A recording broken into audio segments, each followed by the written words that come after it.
Good evening, everybody. Good evening. Good evening. My name is James Jimmy Hills. I am the host of Java with Jimmy and in our sub brand, Java After Dark. And we are here this evening. As many of you know, if you watch and follow me, there was a very important election today in the city of Boston, the municipal election. And as we've done over the past 5.5 years, we have went live. I think most of the elections, definitely the general. And so let's just get us active over on Instagram there. And we are in tonight with someone who is not a stranger to the Java Cafe. He is I just called him Yoda a few minutes ago. He has been very instrumental in my journey and evolution as someone that moves in a strategist, operative, pundit, commentator, political space. And so, without further ado, because we're not going to hold you long tonight, let's bring in Carlos Henriquez, who is a former state representative, a political strategist, a policy expert, a political wonk, nerd, numbers. Did I get it right? I'm looking at. I am crunching the numbers. So, are you I in am war crunching the with numbers. yet, or just the NBC? Because I'm actually looking at 2021 results. okay. All right. So let's first of all, Carlos, let's set some context rather, because a lot of us have said that this is one of Boston's most consequential elections. And if you don't mind, give us They say that every time, but okay, let's go. but okay, I'll reframe the question. Do you believe that this is one of the most consequential elections based on the national climate? It's such a loaded question. Yes, due to the national climate, all of your local government, I think, has more weight than it normally has. I'll say that. Um, I don't know if that how much that translates down to a mayoral level. I think that's the reason why you have congressional leaders, you have U.S. senators, you have state senators, you have state representatives, you have a lot of levels that can deal with what's going on nationally before you get to mayors and city councilors. But that's my opinion. There's the saying in Boston that all politics are local. And I mean, just a few things in public health space, in a few spaces, we're kind of glad that, there's some jurisdictional uh, um, oversight, I guess, in a sense, for municipal and state when it comes to things like COVID, vaccines, public health, because right now the national climate is interesting, but not to get too far off. Um, I think it is the most consequential based on the national climate, and let's start to have this conversation. Um, So when you say consequential, just to be clear, so you think that's like one of the leading things on a voter's mind today was who is best suited to lead us in this most consequential election based on our national position. You think that's what voters took to the polls with them today? the the average voter, I um, mean, today is super voters. Preliminaries, I wouldn't say are average. So let's say we give them a little bit more credit, the insiders. and then to look at the numbers, which we'll get into as far as the turnout last we saw at 6 o'clock. Um, to answer your question plainly, no, I don't. I Even though both candidates have made it a point to speak about the national canvas uh, in one way or another, either through mailers, either through their actual work as CEO of the city, or speaking in public at public meetings and in front of press. They both made that a steady speaking point throughout the campaign. So even that happening, I don't think that's me personally. I don't know if that's why I asked you the question. I don't think voters took that. How many voters took that into the polls? Some may, but I don't know if most of Boston did. One of the things that I often say, Carlos, is that people like you and I, we move in a punditry space. This is what that we just it's sport for us. We pay attention to it largely based because we know the end there's going to be impact on policy. And so I have to own the fact that often I'm speaking from that space. And thank you for bringing me sort of back to and today was super voters. It was a preliminary and the low voter turnout even with super voters. I think the last numbers that I saw, we hopefully are probably going to be at 20%. And so let me ask you this. What is it that you think that the voters, implying super voters, really took to the polls in their consideration for mayoral? Uh, so one, I think name recognition. I'll start. It might seem superficial. I won't start with the kind of the deep stuff that we think voters take, but name recognition counts. Not only is Mayor Wu the incumbent, but she's been on your ballot every 2 years, if not four, recently since 2013. We're talking, a decade and then some, and that creates a lot of muscle memory. She's been citywide. She has a citywide campaign. She has emissaries and you know uh, spies and friends and all kinds of corners and restaurants. If you speak it too loud, you know what I mean. She's a Boston local mayor, has that kind of infrastructure, and so I think people think about their relationship to the mayor, whether it's working well for them or whether it's not, and that then trickles into, well, out there, a parent, they're thinking about schools and safety. If they're a young professional, they might be thinking about home ownership. So then I think it changes depending on the demographic you're looking at. But I think people think of the city overall as how their lived experience has been going over the last 4 years, and how much of that they tie to a mayor's office. There are those things which we can surmise and say, day-to-day quality of life. I believe that those are one of the key things that people take to the polls. And let's just level set again that with the low voter turnout. So on average, if I'm right, there are about 700,000 people that are eligible to either register or are registered to vote. And at the last number, right before they did a number on the city of Boston's website, where they said at 6 o'clock, the number was, I think it was like seven. It was like 79,000, and that was at 17.9%, something like that. yes. Yep. And so Yeah, there was yeah. 70, and maybe I don't know where I got the 700. Maybe that's the population. But 79,000 is actually, and Milton just hit me and said he wants some results. And so, Carlos, if you don't mind, I'll give what I see for the first result so Oh yeah, far. go ahead. Don't let me slow it down. I'm about to The, look in the past results. So go the, ahead. and let's do some comparison, and that's a good thing. So the city of Boston's website has yet to put up results. Per NBC News, Decision 25, Boston mayoral primary results at estimating around 78,000 votes remaining still to be counted. It's 14.3% that are in. Currently, Mayor Michelle Wu is at 8,445 votes, which gives her a 65.4% of the vote. It literally just changed. I love this part. It literally just changed right in front of my eyes. So now this is the part I love. 87.55, which gives Mayor Michelle Wu. She just got 0.4 percentage rate up. 65.9. Josh Kraft at 38.67, at 29.1%, and Capucci is at 412, and Domingo De Rosa is at 257. And so there are some things, Carlos, when we start looking at numbers, and you Yeah. get this, and you maybe can explain it better. I can just tell you that by presumption, with Domingo's numbers being as low as they are now, I'm going to go ahead and say they probably have not counted, and he's primarily within a presumption. A lot of his base is that 15. What's that ward over the Draper, Yeah, Bowden, that's 15. That's Ward 15. Yeah. and presumption? Would you agree that with those numbers being so low right now at 14%, that more than likely those numbers aren't in yet? Yeah, I mean, I think, we talked a little bit about this earlier. Like, it's a different monster when you're choosing one. When you can only vote for one person out of four, or one out of eight. Um, so I do think he'll get a bump. We don't know where those precincts that are reporting in, right, that you just read. Those could be from anywhere in the city.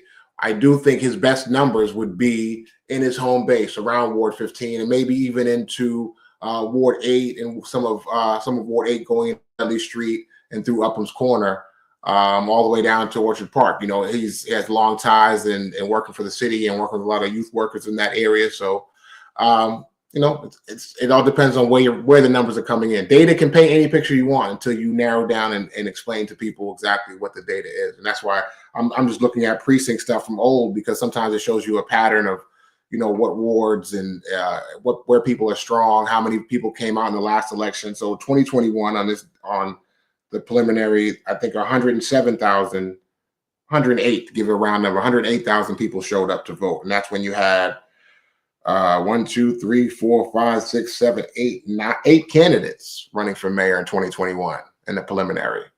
Before you narrowed it down to Wu and Mayor Michelle Wu and Anissa Asabi George, there were 8 candidates in that race. Wow. I really forgot. For some reason, I go back to 13, where we had about 11, 8 or 9 in the prelim. But 21, 12. We had 12. Okay. We had 12 candidates in 2000. That's why everybody's like, this is the wildest and zestiest mayor's race ever. I'm like, it's wild, zesty, and consequential. I say that because, again, of the national climate. And let's, if you don't mind, deviate for a second, unless you wanted to bring out some more. So let's just clarify. 107.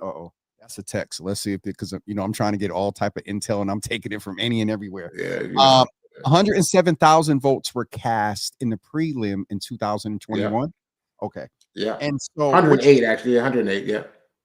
And so, which is interesting right now. I see these results. Thank you very much for whoever sending them. I'm on the website myself. If I understand right, what is up for grabs, and you alluded to this, is about 79,000 votes in the mayor's race. In the mayor's race, because what I'm seeing, these races different, right? Yeah, right now, based on what NBC is saying, as they're decrementing the amounts remaining and the percentage that are reported, they started out at about 79,000 when it was about 13%. And so, do you think that we're looking at the same number of casted votes? The 107 was. I think we're going to be close. I think we'll probably. I saw the last report that came out from City Hall, the elections department, said it was at 17.9% turnout. This was like the 6 o'clock number, right? Yeah. Yep. 17.9% turnout. And I think that number was like 79,000, 80,000 if we round up, for those of us that are bad at math like myself. And that's at 6 o'clock. So you got 2 hours left to vote. Let's be generous. Let's say, for math, we're going to add another 20,000 people are going to come to vote after work between 6 and 8 across the city of Boston, getting us to a nice round number of 100,000, right? So let's if we use that as our baseline, just for saying how many votes are up for grab tonight. 100,000 people might come out to vote in the city of Boston tonight. That's what's up for grabs.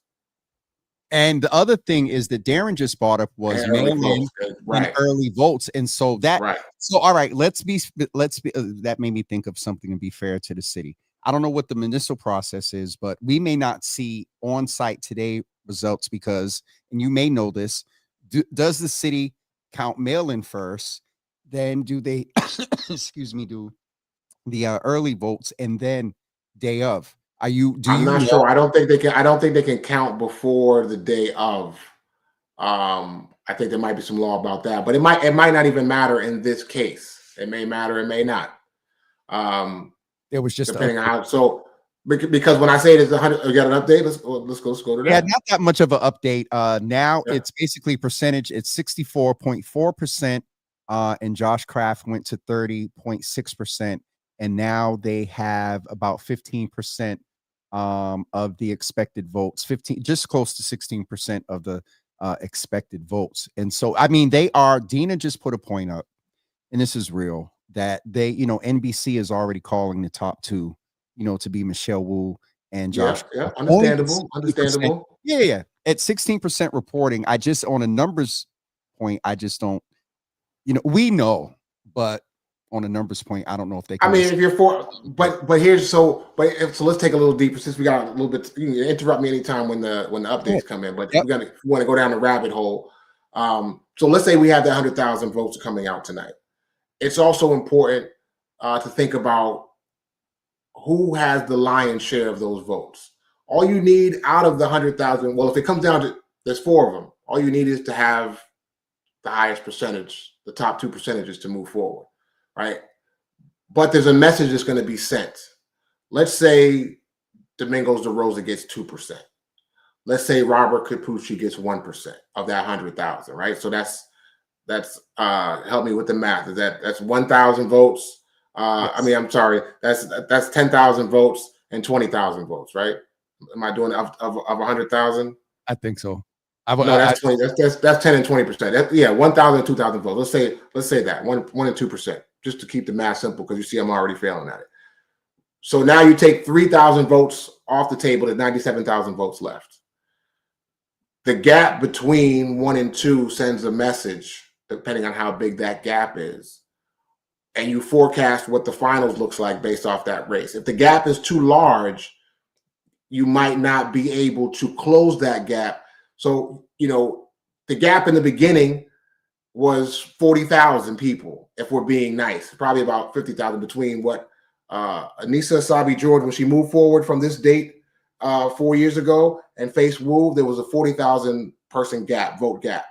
So if Kraft were to inherit that, which is unfair to Anissa Asabi George to give him all of her votes because she worked for and campaigned for multiple times and was a name on the ballot, he still have 40,000 votes to gain.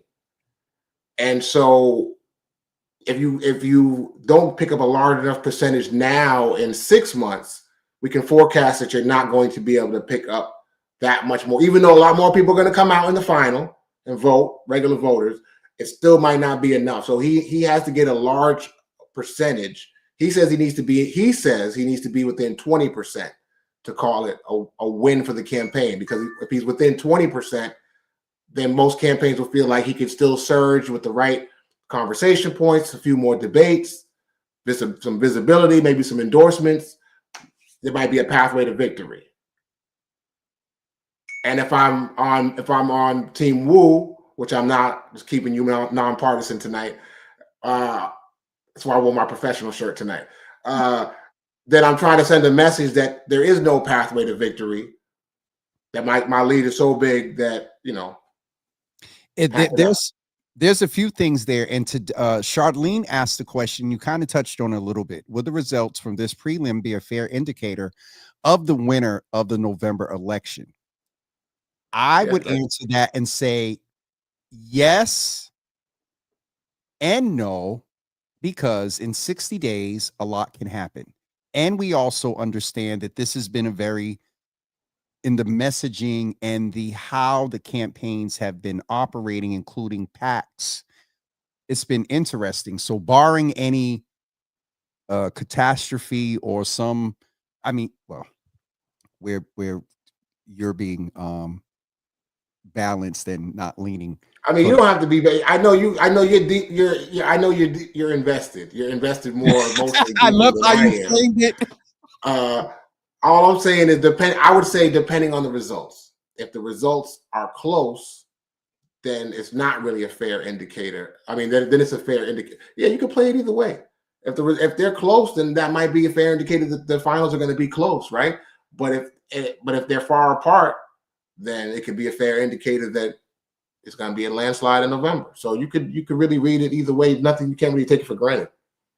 Let me ask you this. You mentioned a name, and it came up last night in a lot of conversation in our environment, pundits and strategists and all this stuff, that you mentioned the former mayoral candidate that and you may have saw my post, in the 11th hour, you endorsed, and also the endorsement came from the loser. Do you see, first of all, 25, 50, 10 votes, a vote is a vote. It may add to, let's just say that. Yeah. But they're hard to get. Shout out to all those that have gone and get them. They're hard to get. Yeah. If you were in an advisor capacity, would you have advised an 11th hour from the loser of the last mayoral election? And I almost want to push you with a reporter thing. Yes or no? Well, I'm channeling away from my petty energy. You know what I'm saying? You're trying to pull me in. I'm I'm going to not. maintain. I'm asking from a strategy. So here's the thing. I get it. She lost that election. You know, it's the second runner up, whatever you want to call it. I wouldn't have waited. If I was advisor in the beginning of the campaign, she probably would have been the first person I called, because That was that's the the person last. that was closest to. That's the person, when I look at these numbers, got the second most votes in a crowded field of women who have gone on to become an AG, become mayor. You know what I'm saying? So that would have been my first call. As far as 11th hour, it's just the time to feed pennies. Every time I try to get out, they try to keep pulling me back in. We're doing well tonight. We're doing well. If it's 11th hour, it's 11th hour for preliminary, but it's not 11th hour for a run. Like you said, if you feel like you're making it through into November, then maybe it's not 11th hour. Maybe it's the beginning of a new day. If you're close enough to be within striking distance, this could be the beginning of a surge. You know what I mean? You've landed a former senator. You've landed a former at-large city councilor. Maybe this could be your drum march. This could be, it's a good showing tonight with good numbers, and all of a sudden, all the people that were saying landslide are going to be whispering tomorrow, like, oh, maybe you got a chance. Maybe the big pockets might say, maybe I got to write a check over there. Maybe I can't write a check over there. I got to, but he's got to have a good showing tonight, and that depends on more that there's a lot of mechanics that go on in the background in terms of manning polling locations and connecting with people, and you got to give people a reason to vote. You got to give people not only a reason to vote. That last election was an open seat. Open seats, a winner myself of an open seat, is much different, much easier to contrast yourself against somebody that doesn't have the seat than against an incumbent, where people already have working relationships. People like when they come on their show and joke with them. You know what I mean? There's a lot of there's a lot of things that you have to get somebody to switch. They've been voting for that person for 8 to 10 years. You got to give me a reason to switch. I'm not going to just jump out the boat unless something went bad. And let's just name that for some, they did jump off the boat. And that's fine. I told the time 40,000 people jumped off the boat though. No, not for what I mean by 40,000. But what I mean by some people jumped off the boat is some people aren't, pleased with the way that, the administration has operated in a couple of ways, limited on the 2 or 3 things that we have constantly heard about. But okay, but let me go back. So yes, sir. If Councilor Anissa Asabi George, let's say finished with 50,000 votes, right? So they were never. Let's say they were never on the Woo. Let's call it the train. They were never on the train, right? 50,000 people never got on the train, but there's 90,000 people on the train, right? Yep. Unless 40,000 people jump off the train to that point today and November 4th. That's the task. That's the task of unseating an incumbent. It takes a lot. It takes a lot. It takes a lot. And it also, historically, it has not happened, I want to say, since the 1940s. The woman had, all due respect, the Honorable Mayor Wu has not, to my knowledge, has not even had to open up a campaign office. Which means to me, and I've read stories. Now this might be favorable to your ears. I've read stories and that they're using city infrastructure. I understand how the job overlaps, especially as somebody that's served as an elected. It looks like you're campaigning, but there's rules to it, and it's not hard to follow the rules. Like I said, if you have a citywide machine since 2013. And you are as shrewd as operator as I believe Councilor Michelle Wu to be. And I say shrewd in terms of an operative, all due respect, as a skill set. And the politics, it is a skill set. Policy aside, listening to people, we're talking just And Strategy. so if I have my eye on the Iron Throne, and one day I want to climb to it, I can have such a machine. If I keep relationships with enough people, enough neighborhoods, they'll keep. I've done it on a small scale. They'll keep the signs at their house. You Yeah. know what I'm saying? They can pick up the flyers from my friend, and my friend will distribute them for me. Because if I have my eye on the so there's a lot of levels to it, and I think I hope for a good contest. I always want there to be a good contest, and I want power to be challenged. But I understand that power does not give up anything. So unless you're going to take her seat, and I also I don't want us to just be on the mayor race. There's also some good races in the district level too. So I don't know if NBC is following any of that and giving any updates on that, but. I just saw something from Dina that said, and I'm actually going to text Senator Miranda now. Man. So, but I want to know who is it between D7. I think this is probably between Maverick and Saeed, orange shirt. Saeed. You don't think it's Culpepper? He could be. Culpepper's been on the ballot, right? He ran for the second on the ballot. He's a pastor. He's a pastor. Yep, and he. Saeed's been on the ballot before too, though. Once before, I think as well, right? Let me text it. Talk for 2 seconds. Let me text the senator. Go ahead. Now I want to listen in on the conversation. Everybody get to put your ear real close. Texting. Oh well, that won't work. That won't work then. You guys throw me on the main cam. Well, put your screen up so we can see it. I can't see the comments or nothing. What do you think? I got a monologue prepared for this job after dark? It can't. Well, there's some of the comments. So Dina's laughing. Charlene said team president. Yeah. He got a lot of traction.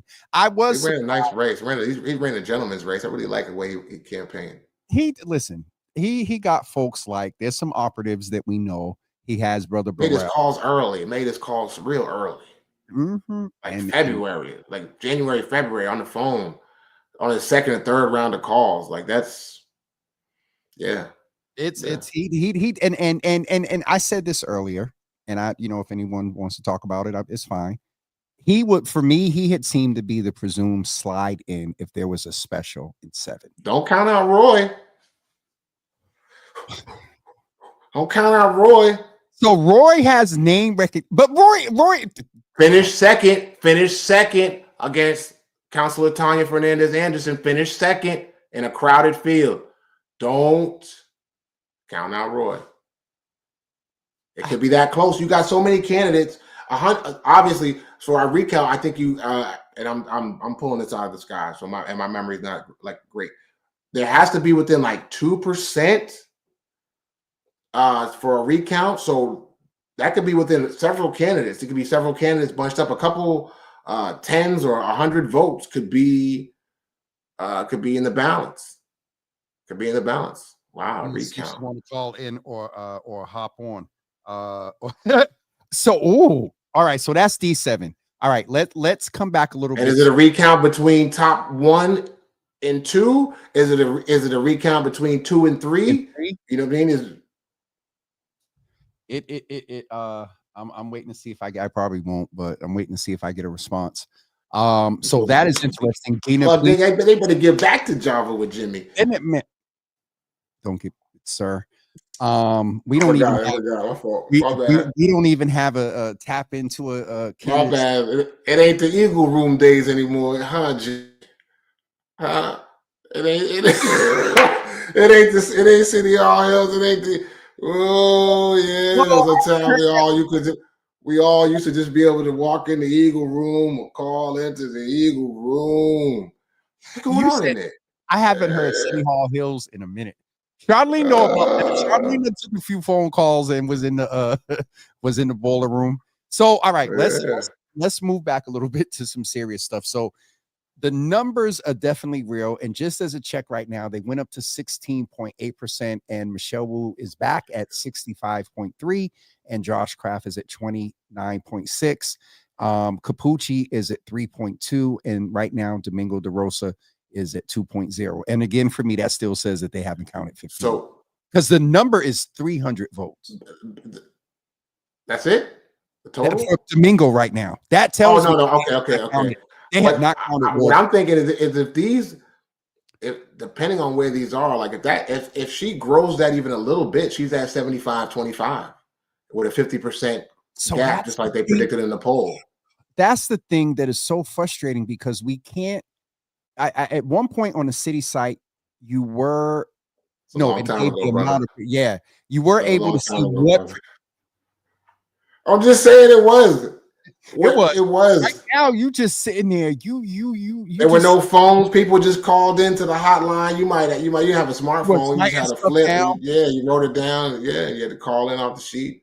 The first I mean, year, that's still going on, but yeah, it's you still were going literally on. running But the sheet into another room, like, and people would anyway. So what we're talking about, just to give folks some education, I talked about a little bit this morning, Carlos. There is a closing of the polls process. The machines print out now. They print out what looks like a receipt, and it yeah, gives you an unofficial sort of count of yeah, what that machine is reflecting via the vote. If you yeah, have enough operatives, and each campaign can call in to the boiler room, and somebody these days has an active Excel sheet, shared spreadsheet, and the numbers are going in.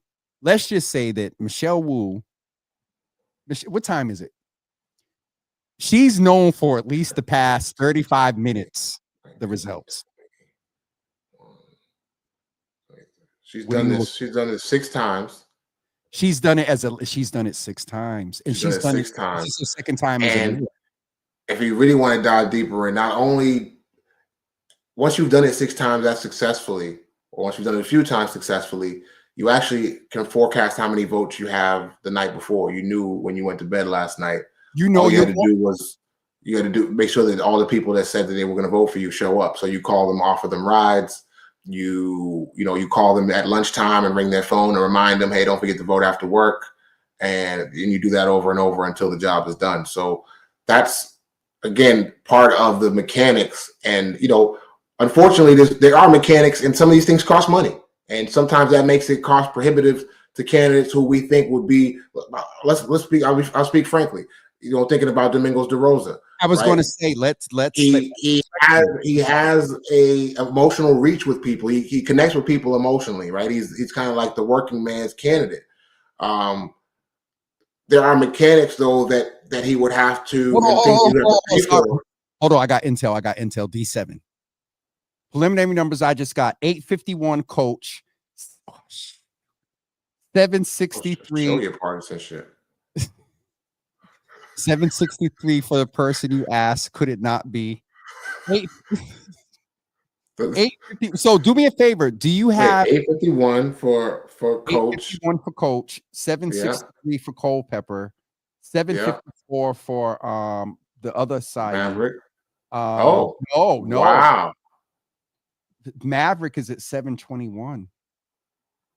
It's too close. 3 precincts These are left. all very close. Yeah, these are all very close. But those are all within recount. I think they're very close. They're all within recount of each other. And I'll save you from the commentary at the end of those numbers. So Where's Roy? Where's Roy? We don't get a Roy number? Roy ain't placed in the top 4. Damn it. So the interesting thing about that is Roy was getting a whole lot of Republican. I mean, have you read one of his flyers? Yeah, that's his No, message. I don't. I've heard about It's him and some of his philosophies around things and people and women yeah, and yeah, in this yeah. season, I think something flipped post November and January. So can I ask you a question? Do you just have mayoral numbers up on your sheet, or are you able to look at what the total? I can go back and look at for What did District Tanya 7. win? Yep. What did Tanya need for D7 to win? What number was it for her for D7? What was that? 2023. She was a two-termer or one-termer? Two-termer, right? And I'm seeing that Roxbury hasn't really come out and voted in overwhelming numbers a lot since 2018. Was that who? Well, that was municipal. You were state. Yeah, that would be I think Janie was elected in 17. Janie was elected in 17, and then she ascended as president in 21. So Councilor Fernandez Anderson would have won her seat in 21 in a special or the. maybe the number is off because we're in off numbers for municipal. So maybe it was 17 where those numbers were extreme, where that probably could have been Kim. 17 in District 7. Yeah, yeah there were 13 candidates in the District 7 race in that year. in 17. Yeah. Okay, so yeah, all right. Are you able to see the numbers that Tanya got to be city councilor? Hers was a special because, as you said, Kim. Yeah, so that Yeah, so it just ran. They ran right into on November 2nd. There was no preliminary for that race. Yeah, Actually, no, there was a preliminary for that race. Why am I saying that? Tanya's because Kim took over in the summer, so there was enough time with that 180 rule, I believe, that 180-day thing. Yeah, because she ran against Roy, Angie Camacho, Yes, Marissa Luz, yes, Leon yes. Rivera. Yes. I don't see the preliminary numbers up though. Oh, there they go. There they go. Okay, I got them here. District 7. I knew I wasn't bugging. So to make it through the preliminary, she had 2,038 total votes. 2,038. Yep, and that's the recount votes. There was a recount then too. Yeah, it's a recount then too. So that says something about D7 because but okay, so 2%, 851, 763. That I guess that's within 2%. So We had Brandy Brooks, Lorraine Payne Wheeler. That's right. Oh my goodness, I forgot. Wow, there's been that many elections. We haven't had a change yet in the NBC and on the city. We've been dragging the city for the past few years. I mean, and the at-large race is going to be interesting. I mean, the numbers are probably going to mirror. It'll be interesting to see the voting trend among the at-large numbers as well. You know, does Frank Baker do well where Aaron Murphy does well? I mean, traditionally they both done well. They both had Ward 16 as their base, where they do the best in the Ponset area of Dorchester and Savin Hill, where Councilor Baker once represented in District 3. So does he pick up numbers across the city where Aaron's strong in other neighborhoods where he might not have been? You know, has he been able to get introduced there? Does his endorsement by State Senator Lydia Edwards and his endorsement by State Representative China Tyler help him in Roxbury and in East Boston? Does he pick up votes there? You know, is he able to make the leap from district to at large with the help of, you know, this kind of coordinated approach? So I have the and I presume this is somewhere over near South Boston on the Ponset. I got an early readout, and this is 7 Ward 7 precinct 8 and 9. Ward 7 is, it has to be, the only reason why I say it has to be a little southy-ish. I want to say it's because 710 is right on the Columbia Road line. So once you flip 7 and go deeper in, I think you're on the other side of Columbia Road, which is heading towards Southie. Yeah, I think it's headed down towards that way. So those numbers, when you talk about at large, let's see if they pan out in numbers. If that's the case, let's see if it matches the voting history of those neighborhoods. So surprisingly, Michelle Wu won in 7-9. She got 85. Kraft got 63. At large, and this is the one that, Lord Jesus, I know city workers live in South Boston. I know, and Frank Baker, protect your job. Frank Baker got 98, and then the second runner up to Frank Baker is Aaron Murphy. So that tells me that definitely, again, folks, so that's probably, but that's where Frank, I think, represented. I think 7-9 might have been. Don't forget, because when Frank retired, we have the redistricting take. There were a couple of precincts that have moved over, that had bounced around, but that's to his advantage, I would think. The more precincts you've represented, as long as you did a good job, and you know, policy differences aside, I'm pretty sure the guy was on top of his constituent services, I would think. Mm-hmm. That's the district council's bread and butter. and 9 he got 107. So as soon as I saw those numbers without knowing exactly where 7 was, I was like, yeah, that's Southie. That has to be Southie on the Ponce. Well, contrast it to what did Mejia do there, and what did Santana do there? Interestingly, so Mejia in 7-9. Or Willanoa, what did Willanoa do there? Will did 16. It's Mejia not bad. did Mejia. So let me give you the highest to lowest.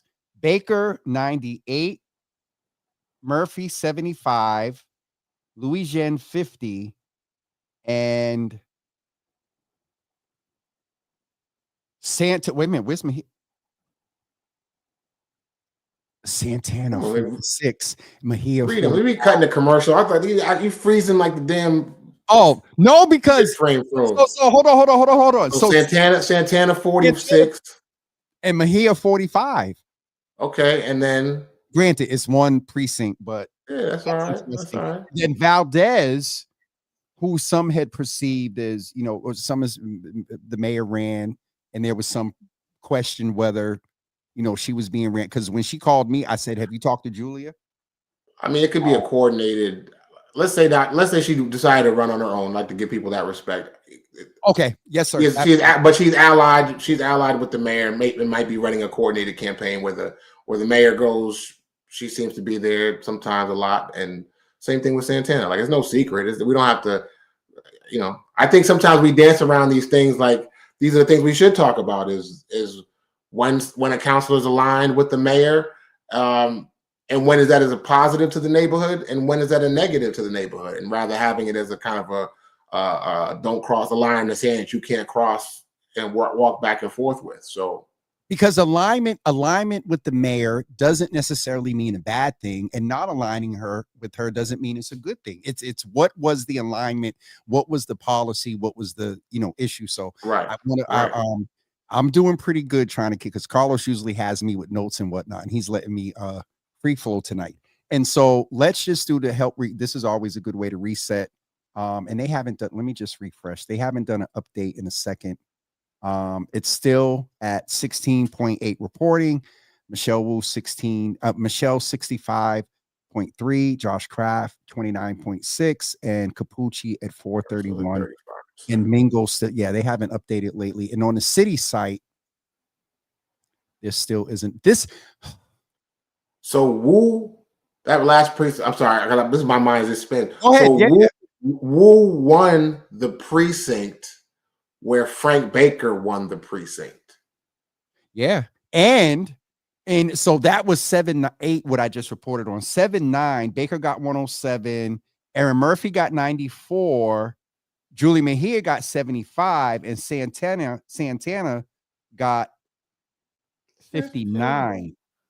So what did Wu do in that precinct? She topped that precinct too? So the interesting thing is, on that screenshot, I can't unequivocally say that it's giving me, I can see the mayor on 7-8, but it's the picture. It has nothing to do with the I know all y'all Droid users out there right now just enjoyed those last so I don't, but to your point, he won in 7-8 with 85 votes, and Frank Baker got 98.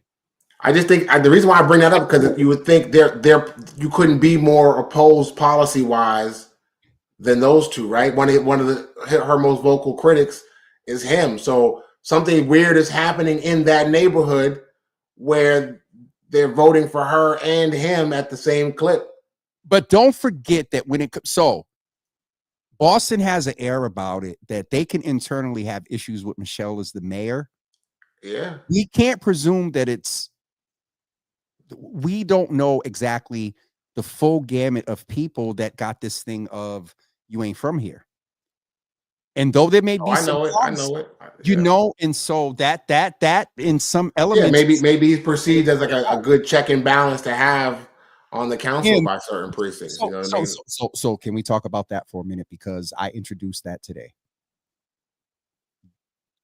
I from a strategy standpoint, believe that the people that are not in favor of the progress of the city knows it's a prediction that Michelle's going to win. Oh, you're smiling. I'm trying. I got to read through your lines. You said those that are not in favor of the progress of the city.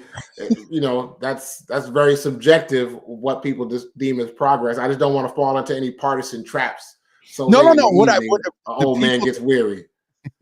The people that don't rock with Michelle, and a lot of them, layman's terms. A lot of them have a lot less melanin than I do. Okay, now we going there. Okay. White conservatives. I'll be your professional translator tonight. You just really sounded like movie phone at the end there. So white conservatives, white conservatives.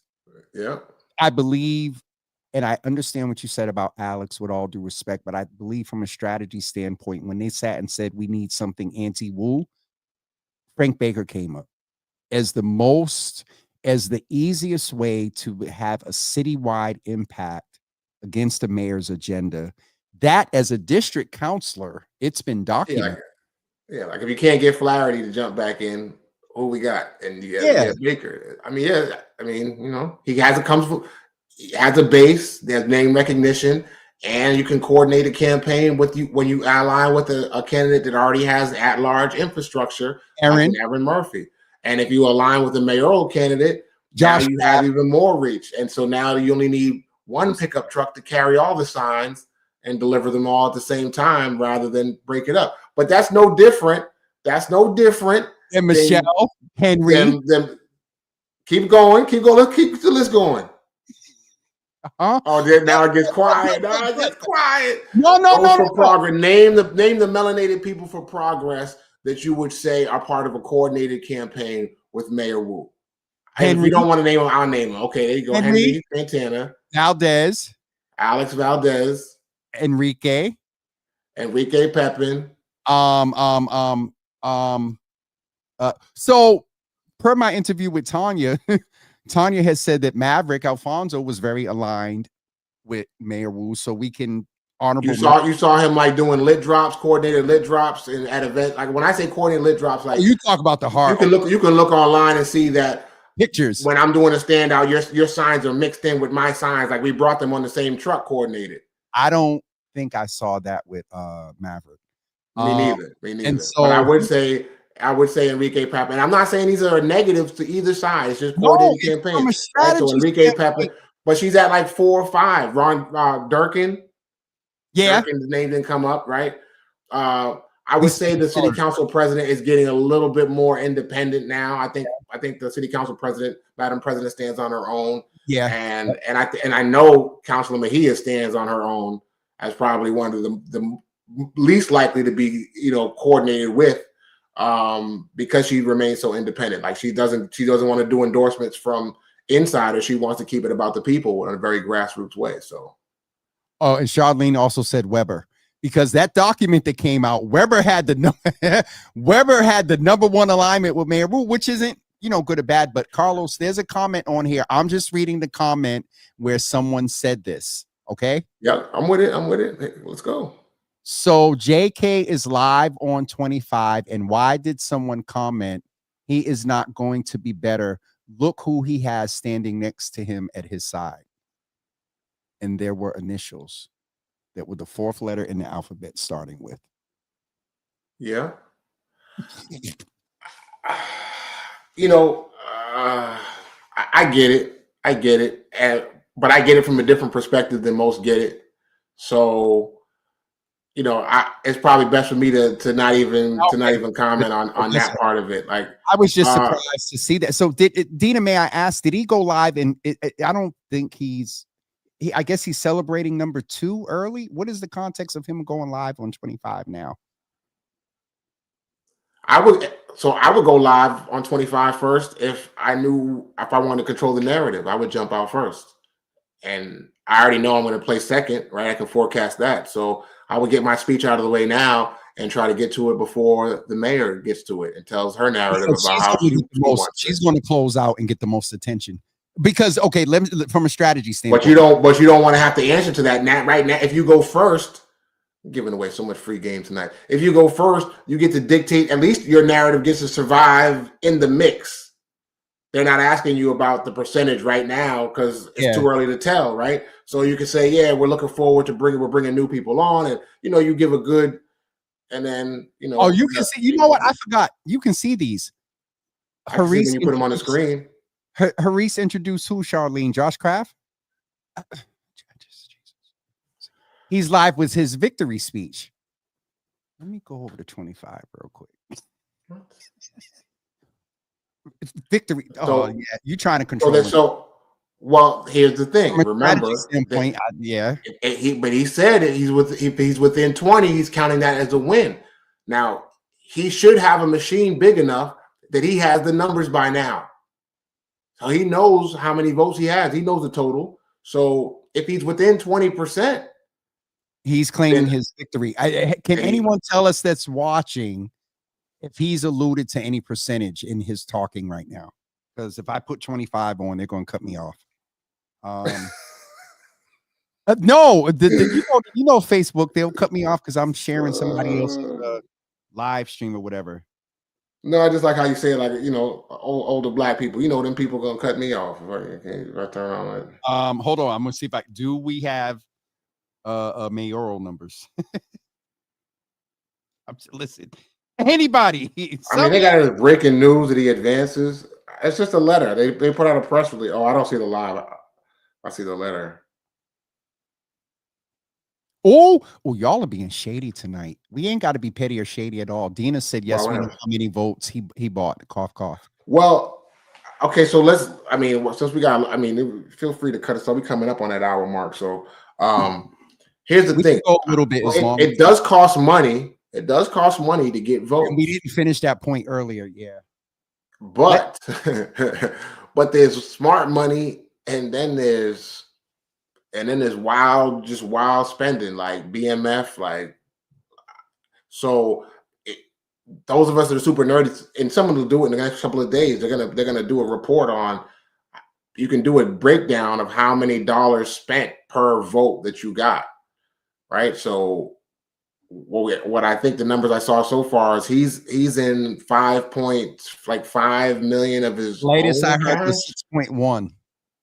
That's the latest. Maybe so let's say 2.5 and 3.5. Like Yep. And then PAC money is was that like 3 million, I think, or 2 million. So like $8 million.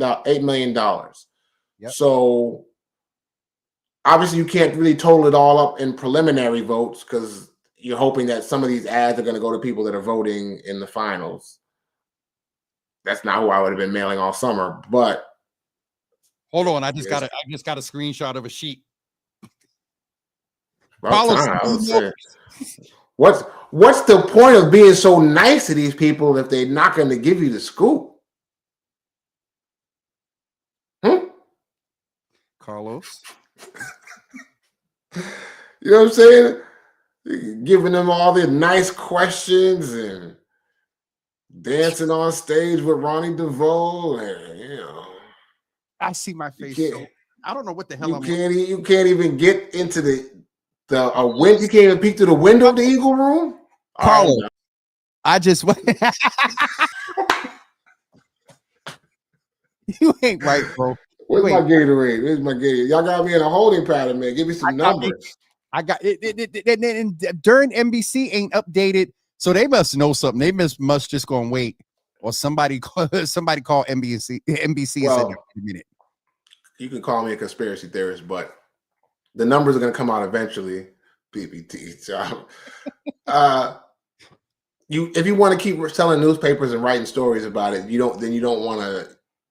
You got to tease it out a little bit. So they're running. It's not breaking news that Josh Kraft advances. I don't even know why they wrote it like that, but that's how you sell. So the city has started putting numbers up, and it's only 21. This is always the first set. That damn 275. The most aggravating because Michelle got the numbers. And so now the poll closers can do something different versus what a municipality can put out in unofficial results. And so that's why there is that delay. And Dina is saying now that it says Maverick is at 37.5. So what is going to be interesting is as those numbers within a D7 race, it's the wards and more precincts really. It's like 18. We can't tell. And majority 18. I think there's 18 wards. No, I'm sorry, 18 precincts in District 7. In District, okay. So then, what we can do from what Carlos just said there, thank you, 8, because that was your that was a long. It could be. It's around that number. You know what I mean? Don't quote me on 18 because redistricting does change. There's only 1% of the. There's only 1%. I mean, I would think now that he's announced that he's moved on to 2. Well, this is Josh. This is Josh you're talking about. No, but if I'm the mayor, if I'm on the mayor's staff, I'm not releasing the number until I have the total. Because if it is a big total, if I got him in a landslide, I want to wait till I can say I got him in a landslide before I say anything. So my thing that's so interesting about, I want to finish the point about Mingo because I think both of us want to pay homage. There's some strategy points, but we got to celebrate what this brother has been able to achieve just as a Black man making it this far. But I found so Michelle's event is outside at a park. Michelle's campaign, her watch party tonight. Yes. The optics of an outside event. I'm just thinking. I'm thinking of the rules. I'm thinking of the rules. It's like, as long as you're not raising money, I don't think you can post. Oh, it's election night. So I guess you could post a sign there because it's election night. So that gives you the window to post signs. But I'm just saying. But that just shows you I'm not even going to spend campaign dollars on a hall, a venue. I'm not even bringing the whole. And I'm just talking greasy now. I am not even bringing the whole team out right now. This is just part of the squad that came out for tonight. But what I'm thinking about the action optics is we know that all the national platforms are up there. They're going to be getting footage. In a hall, in a humble municipal election, you would expect on a prelim her to be at Club Unity, the place down in South End where she launched I was going to say Carousel. You know what I'm talking about, the thing in the South End, Cyclorama, that one. Yeah, like you would imagine seeing that in the coverage there. And you tell me if I'm seeing too much into this. The lights. I don't think she has to. Not for a preliminary. And depending on how serious you take it. Her event is outside, and I just think the action optics of that is more like a general, like on a just picture the backdrop and the people in the outside in a prelim on a minute. So when I heard that, I said she's shrewd. She's shrewd. I mean, maybe, and whether that means keeping shrewd people around you to think of stuff like that. But that's, I do think that's a good look. It sends a different message. There ain't even the optics that you don't really see a park as empty if you got 40 people in it. Like you might see it as empty in a hall. You might read people's body language differently outside. The photography is going to look different tomorrow when they post pictures. Like all that plays, right? So it does. And they seem like the little small things, but those are the things. Those are the things that catch people's eye. Let's close out in a sense because we know what the top two are. They're gonna drag it out. The District 7 interests me out, and I wasn't sure if there's any other district races that are going to be close. I know D4 had a challenger. I'm not trying to be disrespectful to anybody that's on the ballot. I understand that sacrifice it makes to be on the ballot, but there's also a difference between viability and non-viability. And I'll say that for another night, but I don't want to ignore that either. Like we have to start reaching a threshold that makes it competitive. So that way it benefits the residents of that neighborhood to have those choices. It does benefit the residents of the neighborhood to have the choices. I think that if we're talking about, Domingo, there was a level of policy around in some spaces that I think he forced certain conversations, whether in spaces where he was not welcome. Oh, no doubt. And in spaces where he was welcome. And let's also just name that it is Carlos, you were a candidate, so I'll let you. The polling and the amount of fundraising, was that new in this election as a standard to be included in a forum or debate? The polling, not the polling. The polling has always been around. The spending is a little high. I mean, the mayor's always enjoyed deep pockets, whether it was Menino, whether it was Walsh, whether it was Wu. They've always held in the millions of dollars in a bank account somewhere, right? That's not small change. I think this is the first time you've seen somebody that comes from deep wealth. You know, I don't think the mayor, I don't think the mayor's middle class. She's probably upper class by now, with her and her husband. But this is somebody from the wealthiest class. So I think that's different. And I think that PAC money is getting larger and larger in what you talk about the national landscape. But it's still going to boil back down. This is going to show that that money alone, in local elections especially, money alone can't necessarily win an election. Now, it can prevent, it is prohibitive to somebody that comes from a working class like a Domingos de Rosa, right? Part of what's the challenge for him in a race like that is because he doesn't have 30 friends that come from millionaires. $10,000. Yeah. Yeah. Right. So, and he doesn't have the power of a mayor's office to get money donated for favors and to be in good standing. So those things change the landscape of the race, and that's just the reality of it. So we got to think strategically. But what he provides for young people and those that are going to follow him, and hopefully me and all of us that have run for office before, was the spark to see that your voice can be heard, and it's the most powerful thing that we control. So we should be using it like he uses his. It is remarkable what this brother was able, what he was able to achieve. The other thing, as you were talking, I just realized, as much as I don't like it, if you look at this race, we've had the gamut of life experience. You have a black man from community, you have an Asian woman who's come up, through things and maybe achieved millionaire status. You have someone that was born into, millionaire status.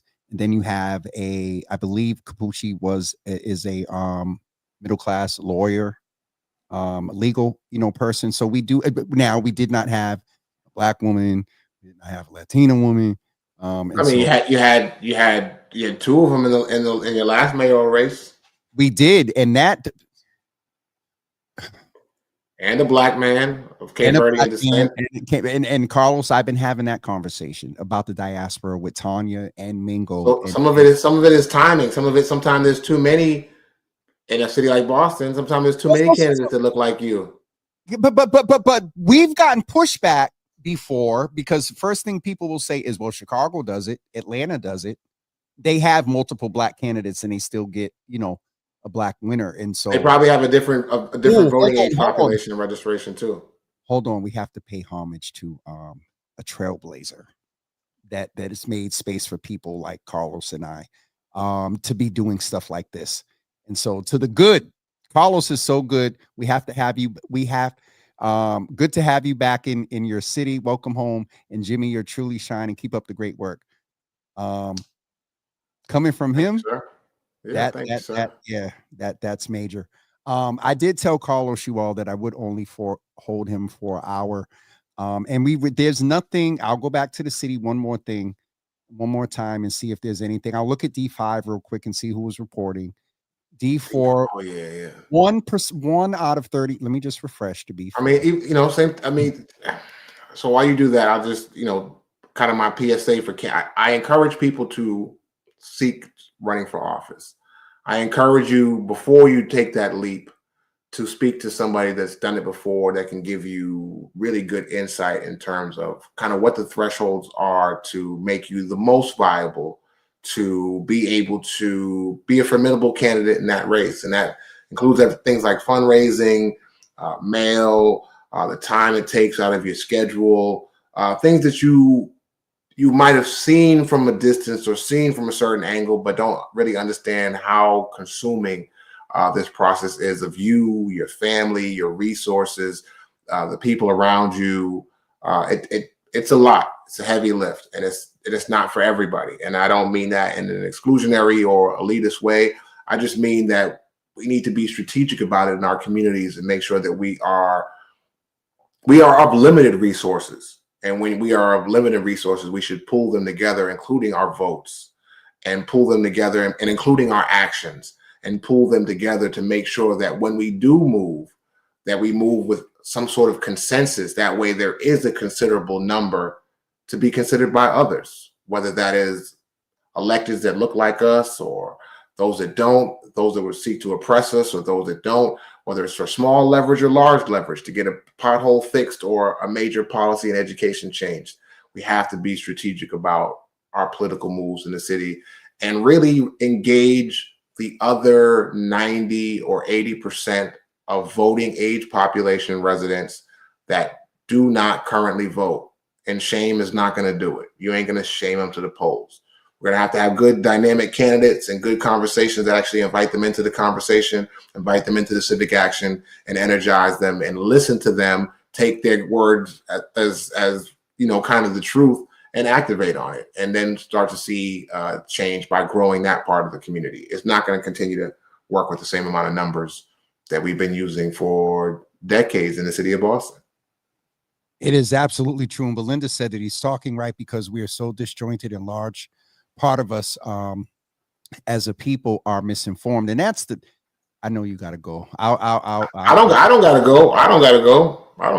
A couple more minutes. Misinformation was a big, but I just, that I don't ascribe to the term journalist because of the accuracy and the research that's required when you're reporting information. Mm-hmm. So it's interesting for me when we see Nia Grace put up a post the other day talking about willful ignorance. And not when it's willful ignorance, but when you see people purposely propagating misinformation.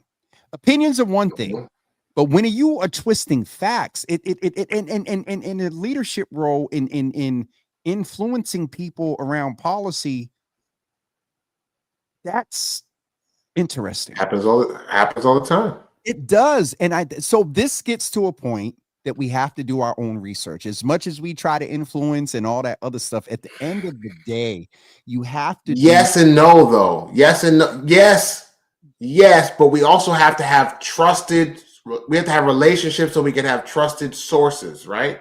Someone has to be, and I know I joke about it, but at times, like, we have to be honest and transparent and disclose our biases.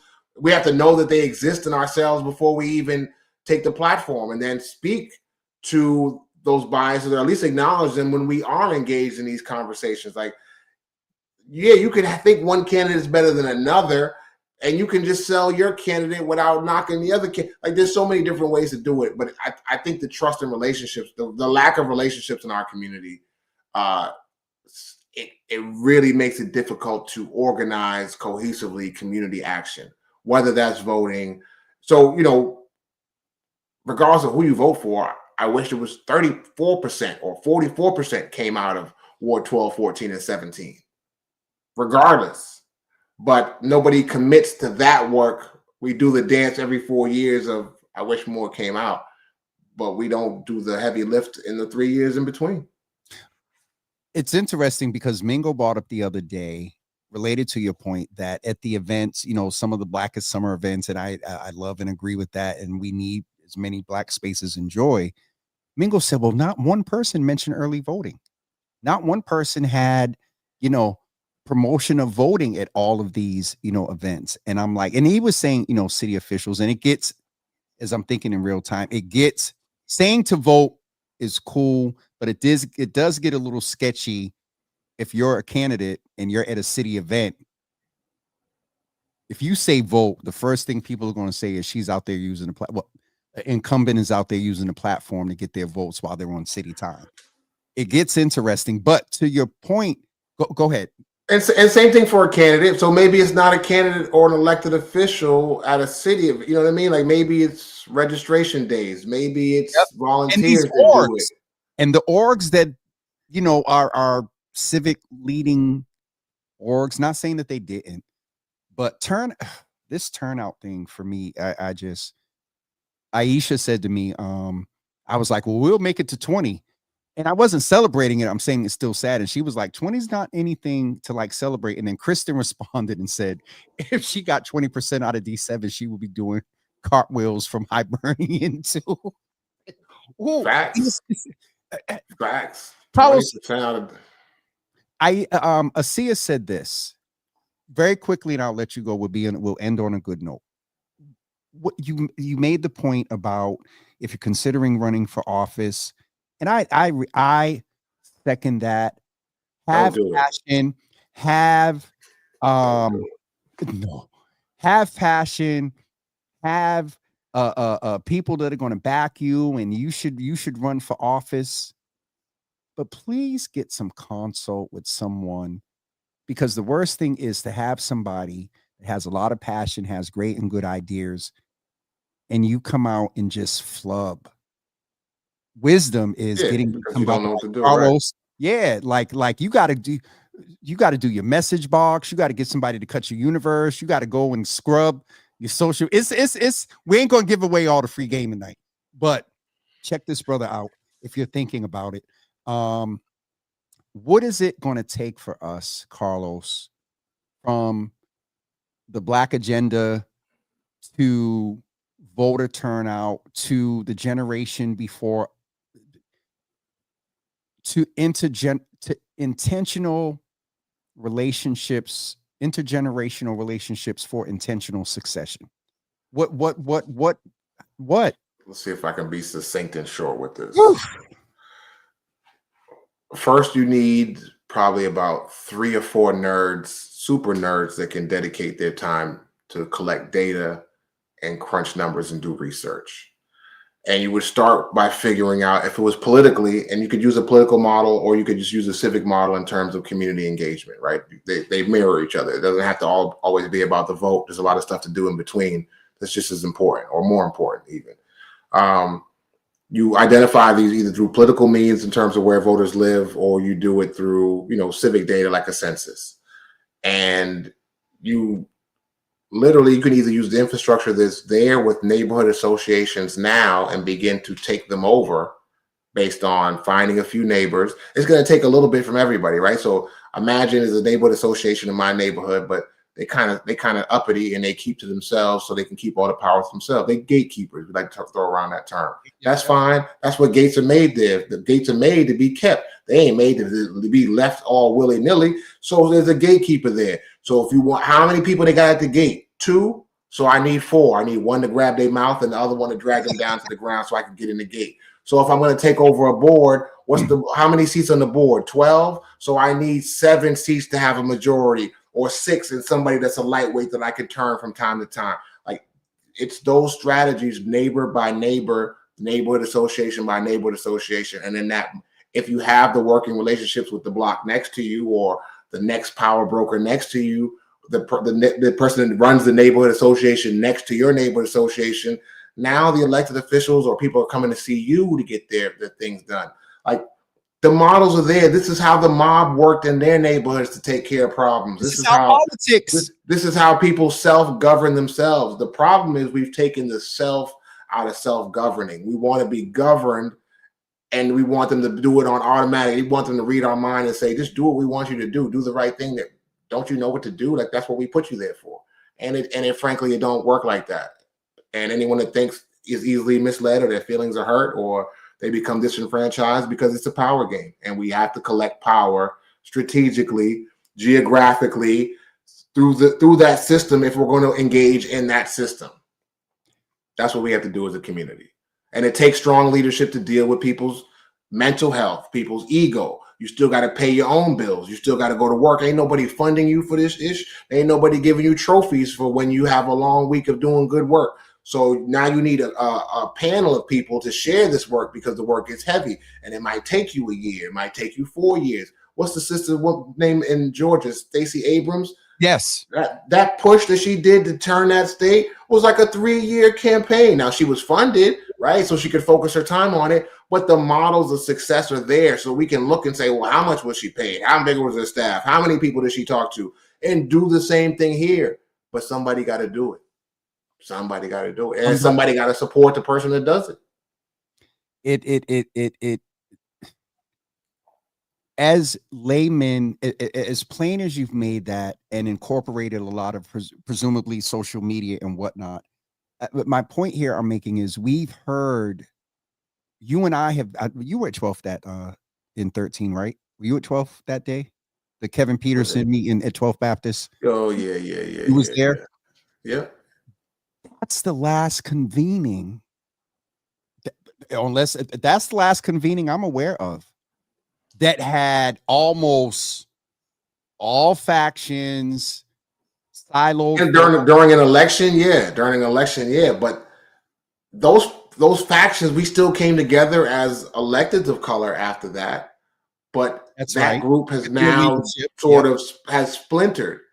So as a community member, that'd be one of my groups. That'd be one of my demands, that group of electeds reconvene and make themselves accessible. And I would ask them to come together to show leadership and put together a policy paper for the Black agenda. Either sit down and lead the process with the community, or come up with it on your own and present it to the community. But one way or another, you're elected to do it. Why aren't you doing it? Because nobody asked them to do it. But that should be their job. That is the job. That is what I wanted them to do when I was, bringing them together. And I'm not saying that they're not doing some of that work, but do it collectively so that it is easier and you reach more people and you have more power as a community. Model it is what you want us to do when you want us to come out and vote for you. And as you were talking, Carlos, I wish that we did not let the citizens campaign go, because that by now, what was that? 15, 16? Imagine a decade of that. But that's what I mean. But it takes work, though, and it takes funding. Nobody's funding you to. Yeah, it's just the reality. It's just a harsh reality, maybe. But again, you could find, if everybody put $1 in the pot, you have $50,000 in the pot with just the one parent of every school student in BPS. If they wanted to have a union and organize, they could pay a $1 a month due, no matter, $1. And that union would have, in the first month, would have $50,000 in dues collected. In a year, they would have 160,000. Yep. No, in 1 year. 1,600,000. Hold on. I'm sorry, 60,000. 60,000. I'm tripping up. 600,000. Wow. Yeah. It was 5,000, 50,000 times 12, 600,000. So you're talking about the BPS parents. Becoming one of the most powerful unions in the city of Boston, or any city with just $1 dues. The only thing you're missing is the infrastructure and the leadership. That's my father Julio's idea. At least that's where I heard it from first. What parent can't pay $1 if you created a democratic structure and you represented the interests of the parents? And you could do that concept in any neighborhood.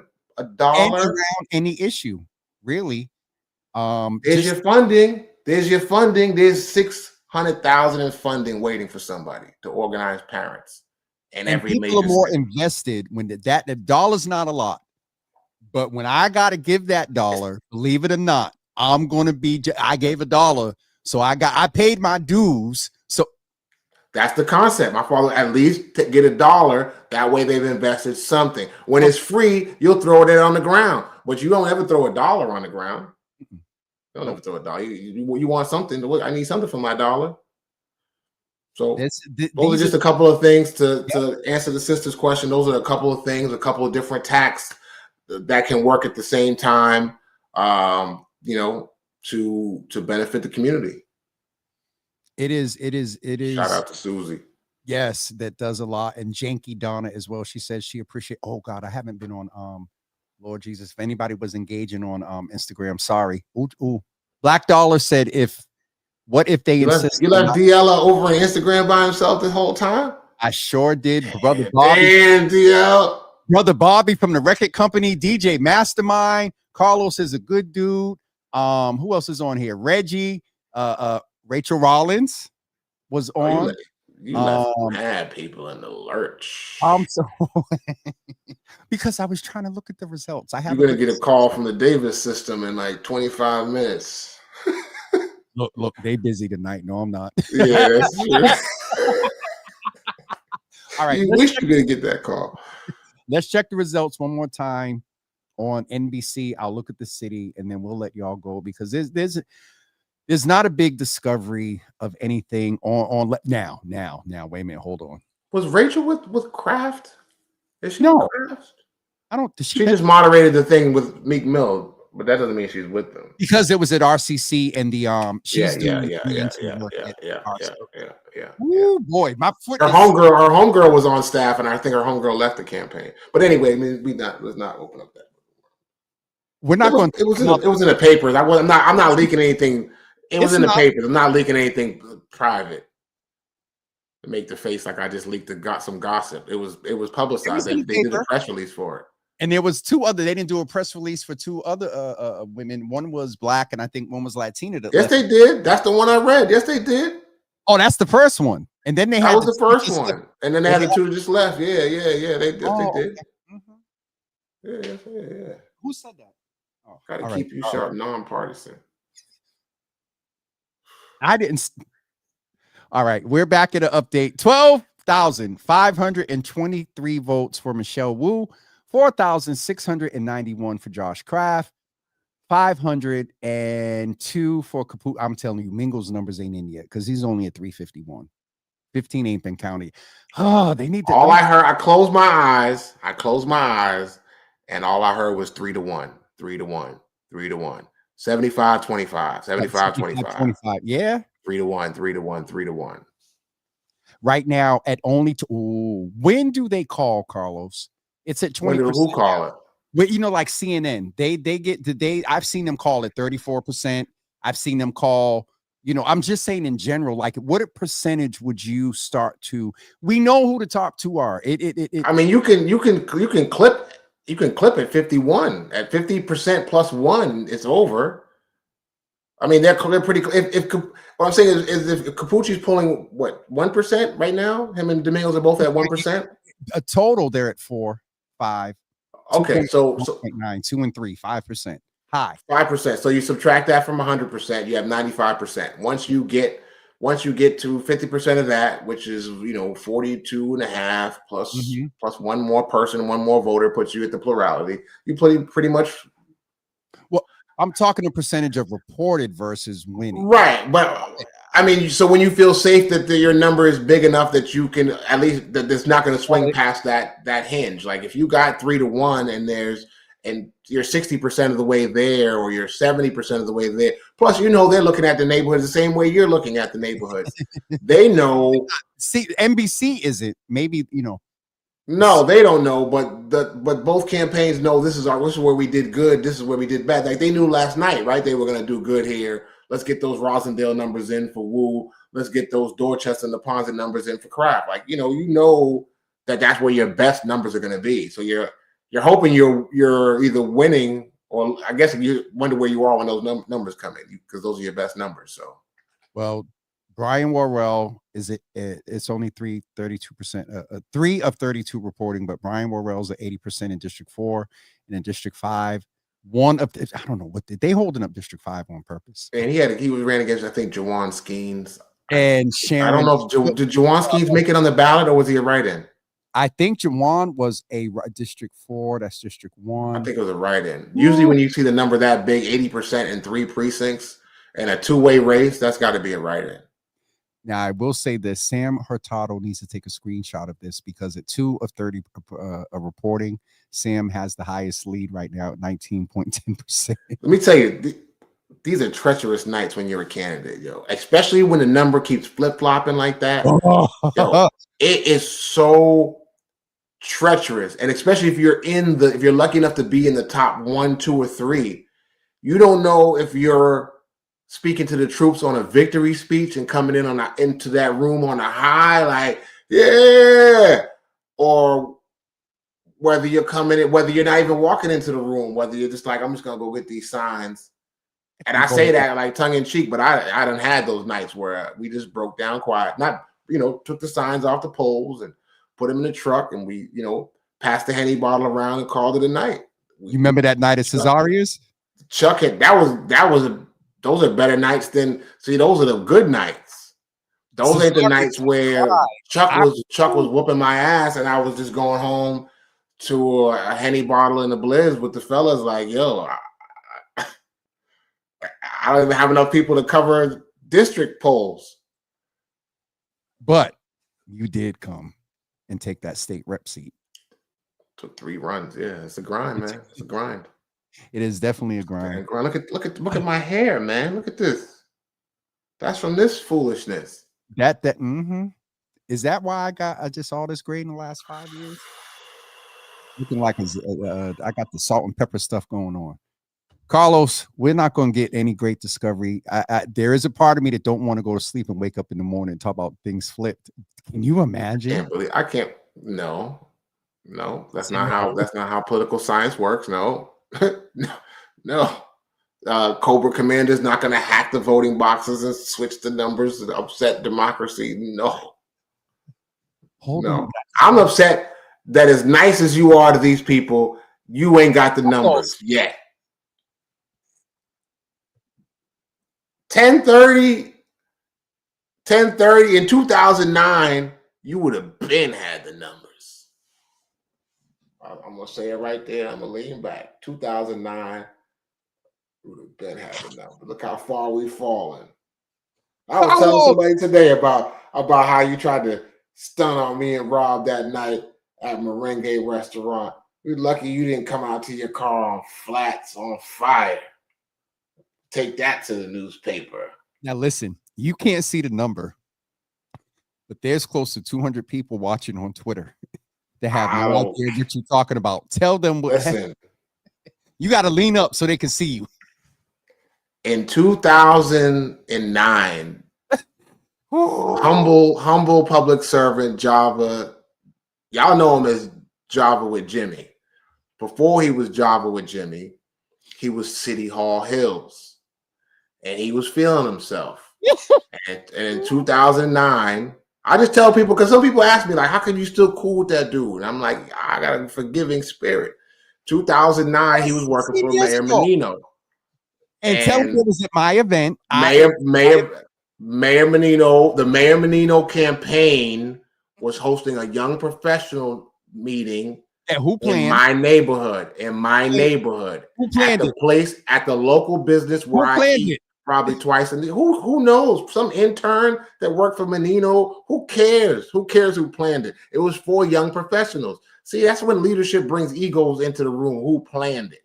Who cares who planned it? I'm campaigning. So I'm running my second campaign, but I used to work for Michael Flaherty, who's running against the mayor. But I'm not rocking with Flaherty. I'm running my own campaign. Chuck, I just told you, Chuck whooped my ass so bad the last time. I was drinking a bottle of Hennessy and smoking a blizzard, taking down my own signs the same night. Chuck didn't have to do that. Shout out to the legend. So I try to go in there on the humble. I got my pin on. I go up the street, and I know the owners and everything. I have my flyers, not Flaherty flyers, my flyers. Yep. That's what I do with the mayor's race. And I had in my hand, excuse me, sir. You can't come over. You can't come in here with that. What? I wasn't as polished as I am now. So I was like, what? Nah, you can't do that in here. And I thought about starting to knock some shit over, but I'm still I'm young. The mayor's looking at me now like there's a little commotion going on at the door. And there's some people in the room I want to impress, so let me not act a fool in my neighborhood. Plus, I'm only a block away from the crib, and I know where this fool is parked. So we leave. I talk to my man who's the cop who drives Menino. I went to high school with him. James didn't know that, see? James didn't know. You haven't told me that part. Since the 7th grade, I was cool with it was McNulty. It was McNulty. McNulty. No, it's not. I'm not even telling you his name because that's John. Me down, not you. Yeah. So we leave. My friend puts a Flaherty sign on James's car. I was just going to joint the tires. It was huge, but you should be thankful. He was salty about it. You should be thankful because I was going to say, don't put the sign. Let me just doink this fool's tires, and he could call whoever. The mayor can drive him home in the executive truck since they're so tight. But no, we opted for the light version and put the sign on. He put the sign on it. Your friend, City Hall Hills, tells the mayor that I put the sign on the car. The next time I see the mayor, you got to come. You got to say that the mayor came out and went off on me and talk about what is that on your car. Hey, I wasn't there for that. I'm gone. I'm not there for that. The next time I see the mayor, I go to shake his hand. He pulled his hand back on some psych. You down with Flaherty? You put that on the car? No, I didn't. James told me you did. Well, he told you wrong. I didn't. I don't know. Why would James lie? I don't know why James would make it up. And I don't want to go into details. Ask John. John, no, Carlos didn't do it. Ever since that day, and then he was stunting on Rob. You know, when y'all lose the race, you're gonna be working at McDonald's and blah blah blah. I did not. Sam Yoon called me. I said McDonald's. I didn't say. That's what you said to Rob. That's what you said to Rob. I said McDonald's.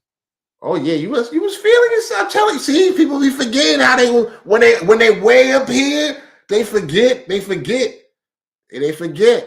And then what happened? Then you got moved from City Hall to BCYF. Hall, and they move you over to BCYF, and then the budget 6 trim months comes, later. and now you out here sipping Java with the conference folks. Yeah. You enjoyed that. Yeah. You enjoyed that. Look at you. That's why your audio's messing up. A forgiving spirit, and so I've let bygones be bygones, and I didn't doink those tires. Charlene said that's growth because at my big age, 3 tires down. Exactly. Three tires the minimum. Look, she said Sam from who was Sam? She's right. Oh, 3 tires is the minimum. Like a block of my crib, I'm at the by the time he even come outside. See, Carlos, you talking all this trash and you breaking up right now. So that means it's time for us to go. You done froze. You done doing the T-Pain.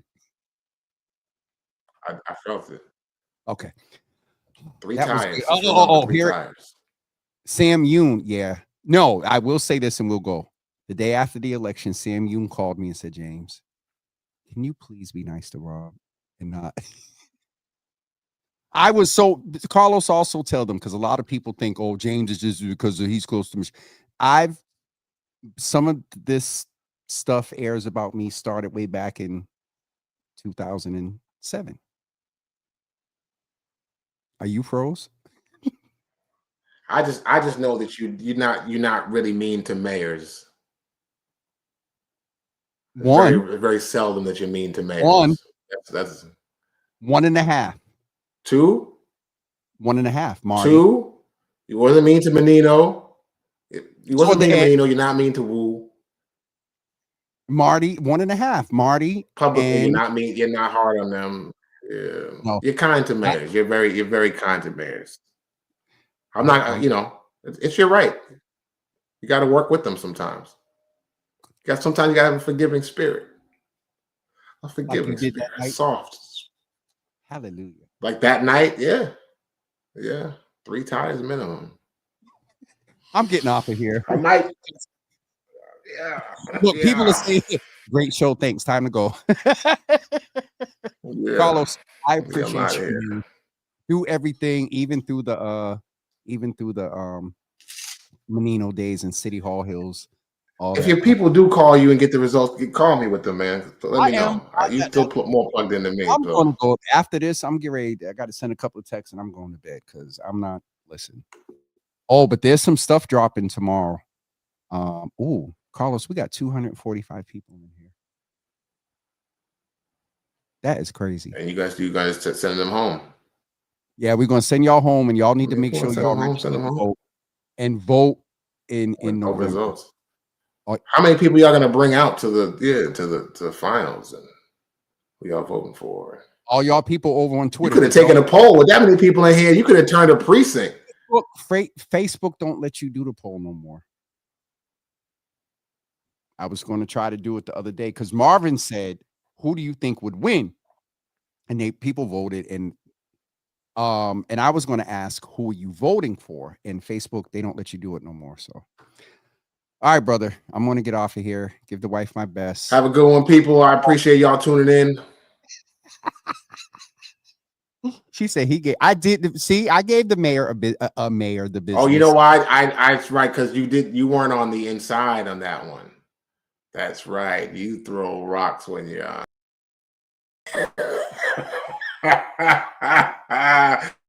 If you remember, I was on the inside. We started out very soft at all. I saw We'll it. get into that episode. Shoot. All right, get off. Oh, hold on. Oh, Dina. Okay, we're getting off of here. Y'all have a great night. Carlos, I will what you call it? I'll check in with you if I get results. Yes, sir. Good night, All right. everybody. Oh, I just got a Be text. well. All right. Bye, Carlos. Every time we try to get off, you make that. I know. It's because Yeah, I'll call you. Let me find the phone. all right. We're out of here, y'all. All right.